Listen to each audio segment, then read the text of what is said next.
Hey guys, welcome back to the shop. Frank here. Last time we left off working on the Cub Cadet bulldozer, we had begun to fabricate the idler wheels. Here's one of them sitting on the bench. It's made up of 2 plates, spacers, a wheel spacer, another spacer, and another plate. So that will be the idler wheel. Need to weld plates between these openings across the inside here. So the plate, small plate, will be in here 1.5 inches in, and there'll be a series of them around the circle, and that will support the chain and the track going around this idler wheel. I've been busy since the last episode. I've replaced the spacer on the sprocket here from 2 2-inch spacers to a 2 and a 1.5, and that brings the sprocket in. The idea is we need to line up the center line of the sprocket with the center line of the idler. I've been cutting out some more pieces on the plasma table. I'll show you what I've got so far. I've got the idler inside, the second idler inside plate, the spacer that goes on that, the 2 additional spacers that will space it out from the axle by 1/2 inch, and then the outside spacer. So the one piece I need left, one piece I have left to cut, is the outside plate for the idler. So as you can see, I've used up this sheet of 1/4 inch plate, pretty much cutting out all the pieces. I have one more idler plate to cut out. I've got a new sheet of 1/4 inch on the plasma table. We'll go ahead and cut that out, and then we'll turn our attention to assembly of the idler wheels.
Alright, so there's the last plate we need for this second idler.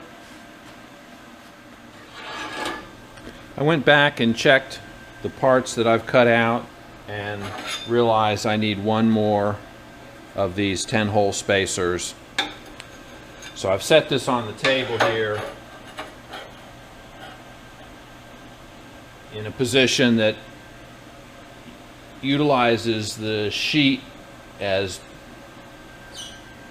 best as possible so that I can set my XY0. Just set that on the sheet to do that. Okay, so we need to cut one more small spacer.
Okay, so we're centered. The axis of the mill is centered over this hole in the middle of the sprocket within like about a thousandth, so that's fine. So I've zeroed out the DRO for that spot.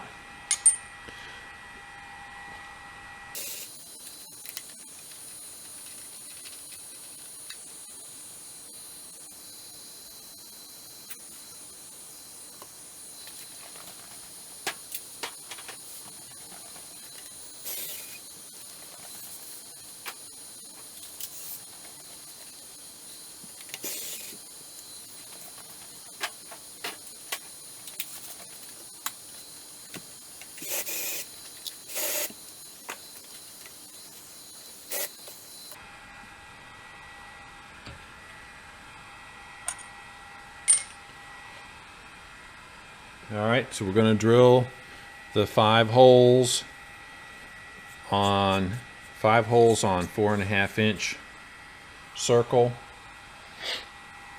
Got the XY coordinates.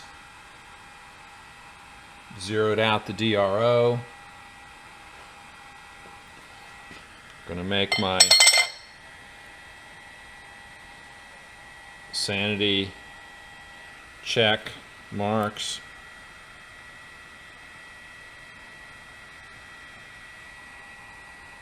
Those are just approximate locations so that I can't mess up too bad.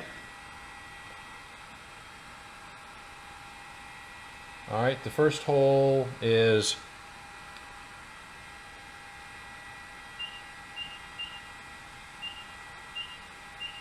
X at 0, X at 2.25. Y at 0. Let's make sure we can get everywhere we need to go. I can get over here. Let's make sure I can get this far over.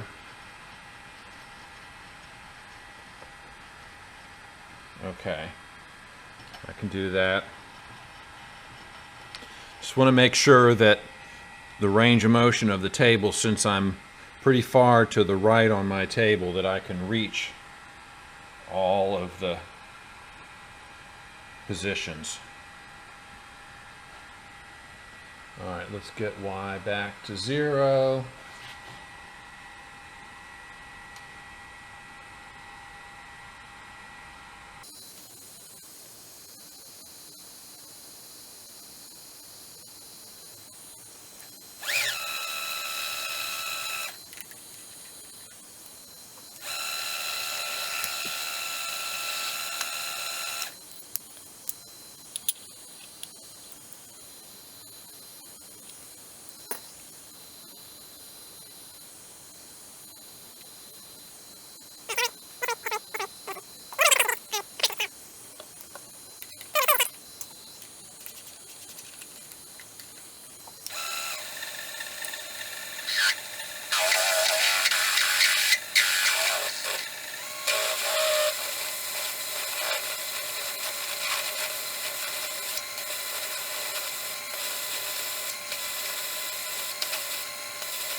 All right, so let's go put this on the drive axle.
All right, so that's the front drive sprocket, and we've got the rear drive sprocket. So of course this sprocket drives the left track, the other sprocket on the front drives the right track. So we'll have an idler wheel here and an idler wheel up here in the front on the left. So as I mentioned before, each axle drives one side, and that's so that they can be independently controlled forwards and backwards, infinitely variable speed. So I can go both tracks forward, both tracks reverse, one forward and one reverse, spin in place. That's the objective here, and that's why I'm using two different drive axles. This is not an open differential with brakes arrangement. This is two independent drives, one on each side. Okay, let's work on the front left idler wheel. I need to change out the studs in order to accommodate spacers. The 7/16 inch studs that I put in here do not have enough thread on them to accommodate 2 1/4 inch thick spacers behind this 2-inch spacer. I need that extra 1/2 inch of space to push the center line of the idler parallel or in line with the center line of the rear sprocket. So I need to change out these studs.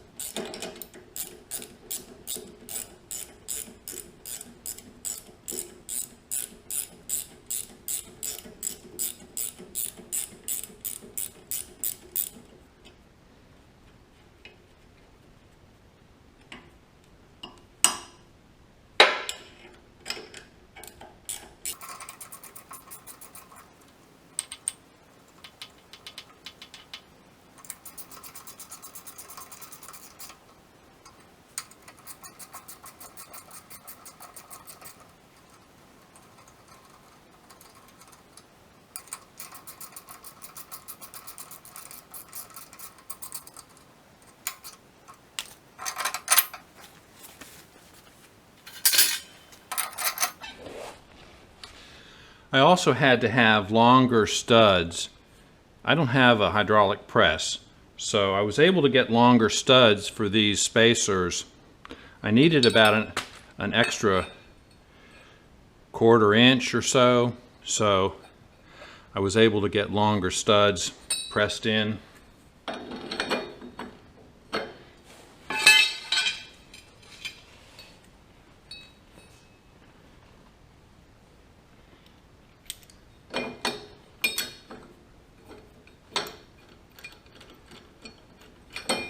I just needed the longer extra 1/4 inch or so to accommodate the thickness of the spacers.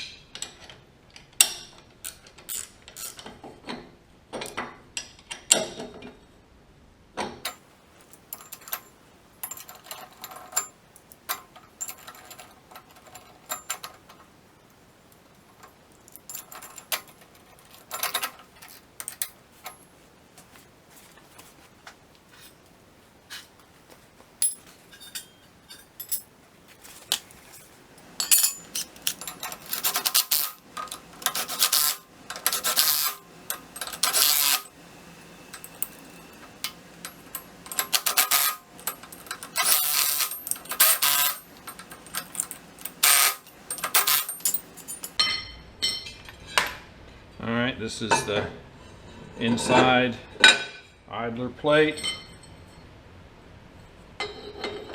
Gets a spacer, and that's why I needed the extra longer studs. And this is a normal spacer.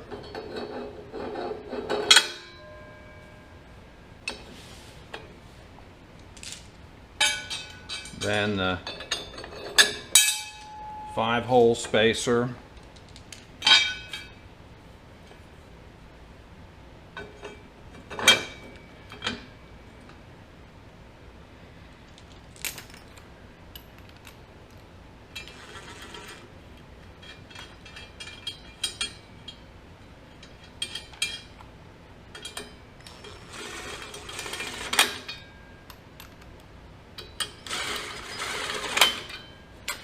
In the last episode, the first time I assembled one of these wheels, I mentioned that these slots didn't line up. Well, they did line up, but they only lined up in one of the 5 positions.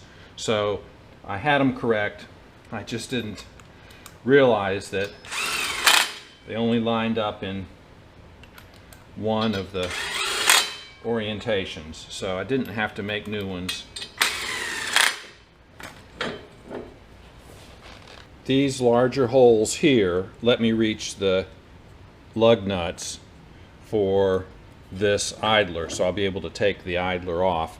If I didn't have these holes, I wouldn't be able to reach these studs. Once we weld these 2 plates together, then this whole idler wheel has to be taken off as a unit. And that's what these holes allow us to do that.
All right, so let's check the measurements here.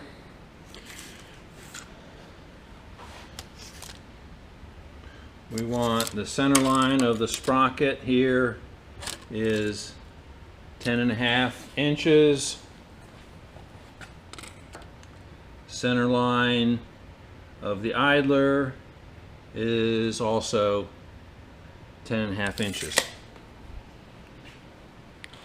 All right, let's throw the chain on.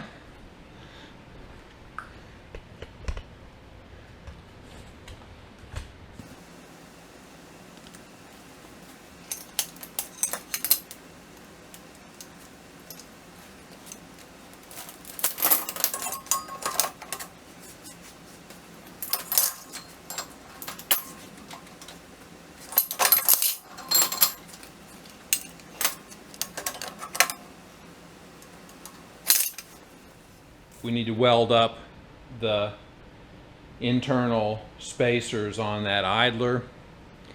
And on this side, we still need to swap out these studs with the longer studs and install the idler on this side.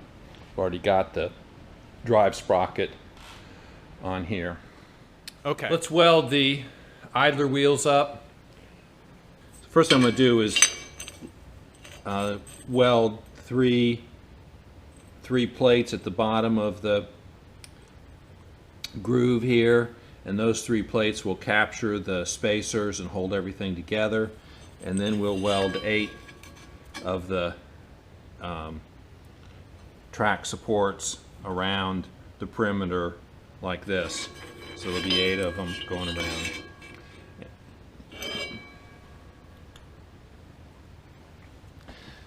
I made up a little jig here that I will use across here like that to support the plate in position.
I'm in the process of cutting out a couple more items on the plasma table.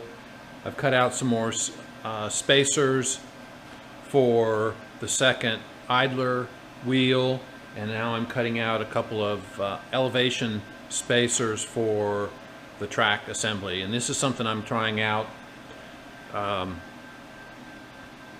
Somebody made a suggestion in a comment that I can't, and I think they're correct, I hadn't thought about it. I can't weld the chain links directly to the track pads because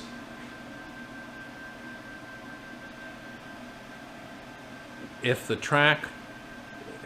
bottom surface of the track or even the top surface of the track as it sags goes in reverse, and it can't if the links are flush against the back of the pad. You need to accommodate some reverse curve on the track at the ground level between the idlers, for example. As you go over a rock or something, need to allow some motion of the track to go inverse as opposed to outside curve, convex. You need it to be able to also go concave a little bit. So I'm cutting out a couple of spacers, and this is just something I'm going to try out. This is one. I'm going to cut out a second one, and I'll weld these to the back of the pad and then weld the chain to this. So that will give me some clearance between the chain and the back of the pad. I think I need 3/8 or 1/2 inch, and this is 1/4 inch. So I'm going to just try 2 pieces of 1/4 inch and see how much relief that gives me for track concavity. And if 1/4 inch may be enough, I'm going to try it out and see. So I've got one more of these little track pad spacers to cut out, and then I'm going to cut out a new track pad out of the 1/4 inch material, and we're going to look at using that as another test piece.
I had a torch misfire there that stopped it in the middle of that second track pad.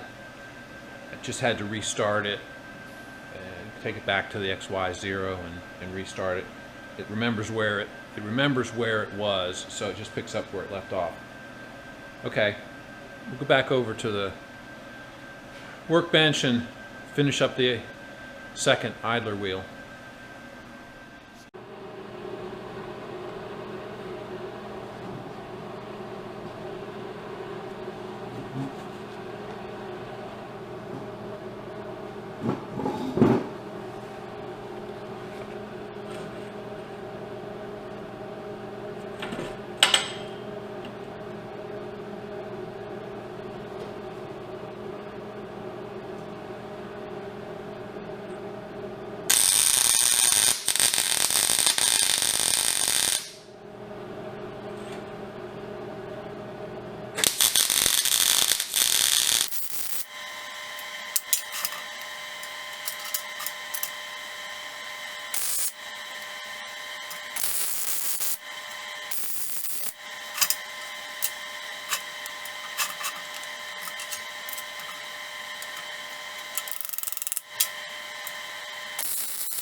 So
these are the 5 by 10, so they're not as wide. So provide almost 1/4 inch space between pads.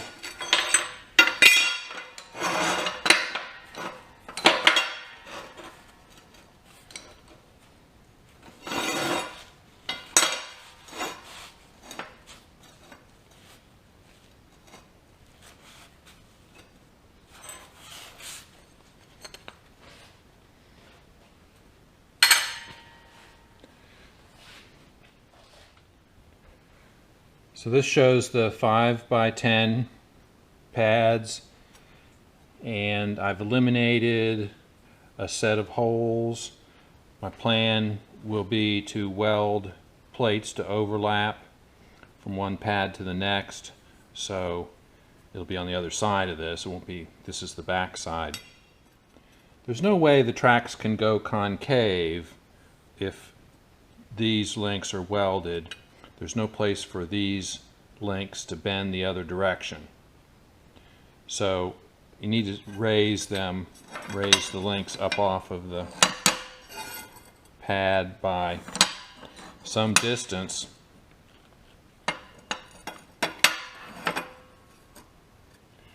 That's 1/4 inch.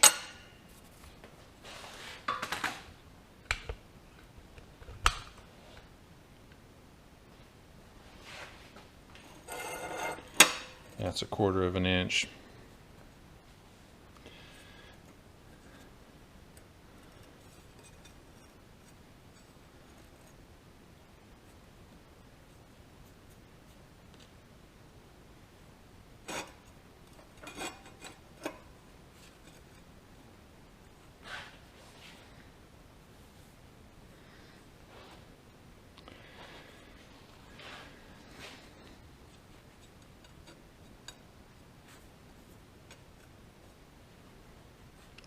I'm going to just tack this together because there's really no way for me to tell how well it will work, how much it can go concave, how much we need. So I'm going to just put some tacks on this to hold these pieces together real quick.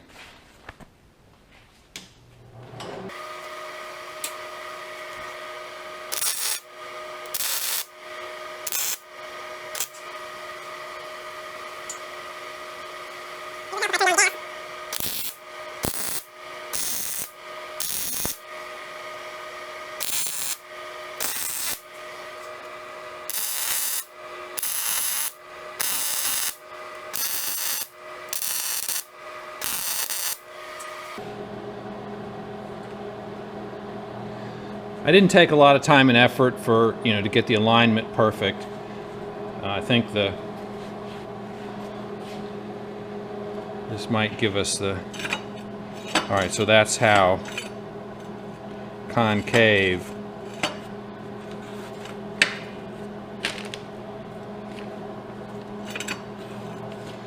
that track can get.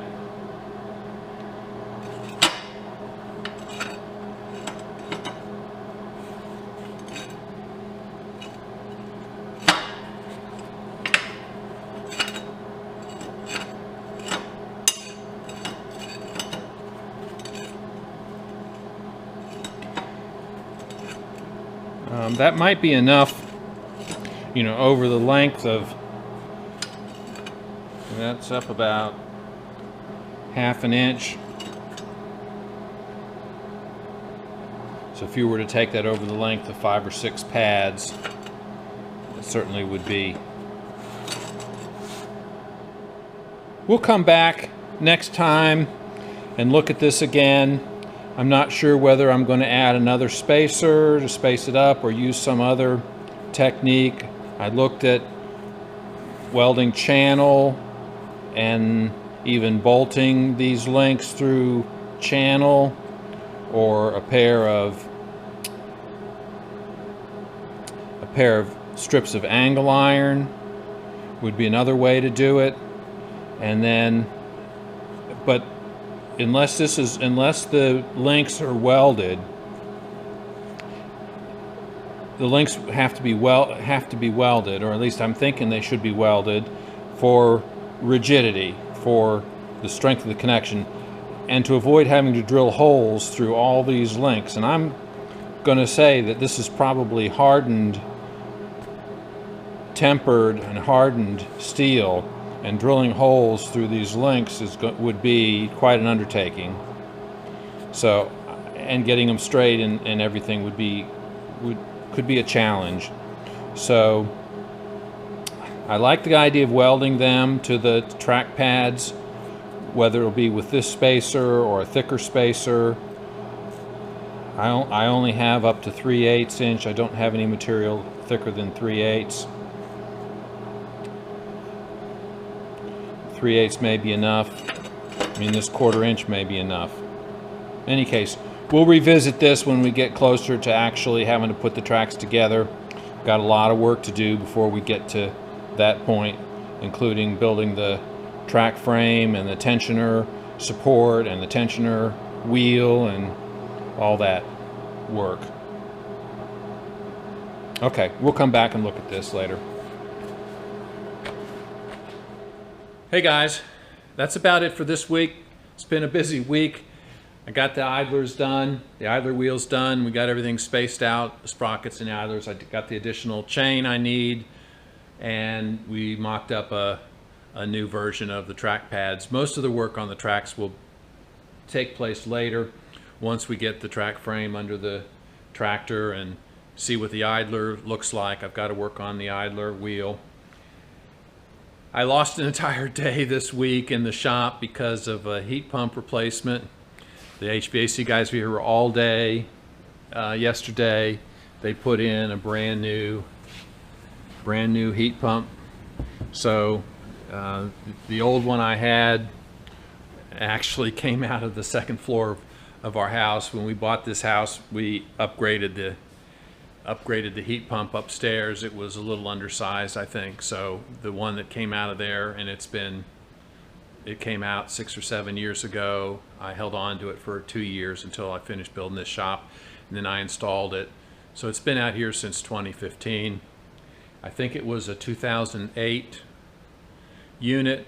It was still R22, which is tough to come by nowadays and very expensive. So it was the reversing valve was bypassing, so it was time to replace it. So I got a brand new 2-ton heat pump here, keep me toasty warm in the winter and cool in the summer.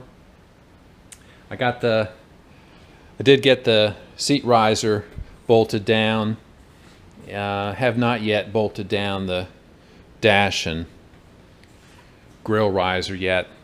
That's coming. All right, so we'll be back next week with hopefully work on the track frame. I do have some 4x6 structural steel rectangular tubing, and